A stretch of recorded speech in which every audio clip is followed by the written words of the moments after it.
Selepas kegiatan pembalakan haram di latah hujan Tanah Merah awal tahun lalu dikesan sehingga menimbulkan masalah kepada penduduk apabila air tadahan di kawasan itu menjadi kotor. Kini timbul pula masalah serupa di Kampung Sokor dalam jajahan sama. Akibat kegiatan terbabit, hampir 1,000 penduduk di kawasan itu resah apabila air tadahan di atas bukit mula kering dan kotor berikutan kegiatan pembalakan yang dilakukan oleh salah sebuah syarikat yang dikesan lebih 2 bulan lalu. Masalah itu disedari oleh beberapa penduduk apabila mereka mendapati air di rumah masing-masing menghadapi tekanan rendah dan keruh. Ketika kru RTM Kelantan meninjau ke kawasan berkenaan, didapati hampir keseluruhan balak yang berada di situ sudah habis ditebang. Malah turut dikesan kegiatan mencari biji besi dilakukan di kawasan berkenaan.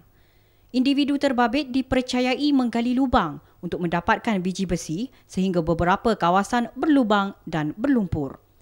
Menurut penduduk, permasalahan tersebut sudah dimaklumkan kepada pihak berwajib, namun sehingga sekarang tiada sebarang tindakan diambil.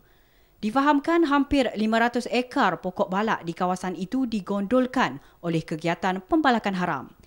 Penduduk yang ditemui juga bimbang akibat kegiatan terbabit, kemudahan air tadahan yang dinikmati mereka sejak 30 tahun lalu hilang di kerakusan pihak yang berkepentingan.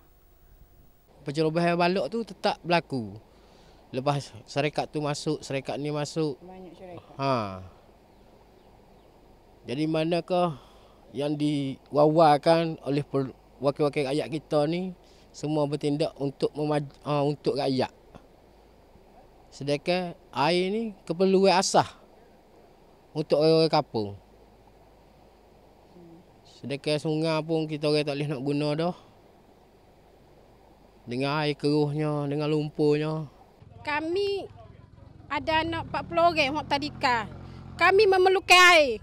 Kami minta kerajaan negeri bertanggungjawab atas benda ni. Dalam air pak saya ni keruhlah. Tak kira balok. Balok, biji mah, biji besi. Habis.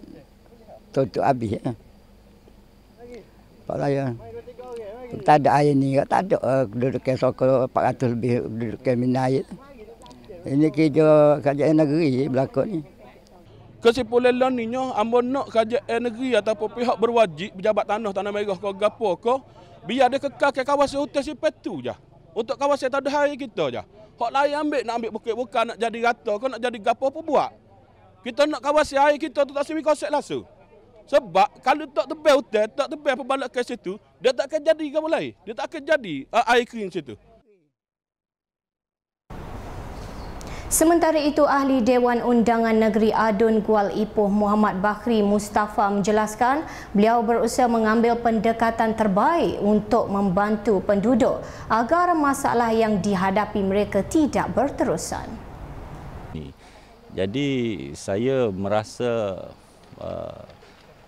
keperluan untuk kita kemukakan di peringkat keseluruhan bagi menyuarakan hak rakyat dan hutan yang perlu dibela. Di dalam Dewan sendiri dinyatakan begitu menyeluruh tentang pembelaan dan tanda-tanda kawasan hutan simpan, tetapi di sebalik ungkapan dan kata-kata menyelamatkan hutan telah berlaku pembalakan yang begitu berleluasa dengan kebenaran kerajaan negeri dengan mengeluarkan lesen. Beliau ditemui ketika hadir pada bantahan aman di perkarangan Masjid Mukim Sokor, Tanah Merah bersama 200 penduduk kampung berkenaan yang menggesa pihak terlibat menghentikan aktiviti pembalakan berkenaan. Jadi persoalannya lagu mana penyelarah DUN nak tanam balik, nak wujudkan balik kawasan tadahan untuk membekalkan keperluan ini. Jadi kalau nak ambil tindakan, makan masa sehingga kerajaan negeri mengeluarkan lesen untuk pembalakan tu, sejauh mana tindakan tak akan selesai sebab pokok-pokok tu akan habis. Itu persoalannya. Jadi dalam pada itu, penyelaras Dewan Undangan Negeri Dun Pas Gual Ipoh, Razali Yusof yang turut hadir pada perhimpunan bantahan tersebut berjanji akan menyelesaikan masalah yang dihadapi rakyat. Beliau juga memberi jaminan untuk berbincang dengan pihak kerajaan negeri agar menyediakan kemudahan air bersih ke kampung berkenaan secepat mungkin. Saya akan jamin orang kampung Sokor ni akan dapat air bersih sama ada kita buat telaga jejari ataupun air terus daripada KSB. Mana jamin ni air bukit ya kita bincang dengan pejabat kesihatan baru ni pun dia jangka 10 tahun 20 tahun lagi akan kering mana-mana tempat tu. Jadi mana tidak selamat walaupun kita guna cara mana pun air ni masih tidak selamat. Kok mana-mana kena cari juga alternatif kepada air bersih daripada air Kelantan ataupun telaga jejari di kawasan Sokor ni. Itulah. Apa yang penting, ideologi politik haruslah dikesampingkan. Sebaliknya, kerajaan negeri harus mengambil langkah drastik dengan menghentikan aktiviti pembalakan terbabit, seterusnya memikirkan kaedah jangka panjang demi kesejahteraan penduduk di kawasan itu. Sekian dahulu paparan dari Kelantan, kita kembali bersama rakan setugas di Angkasa Puri.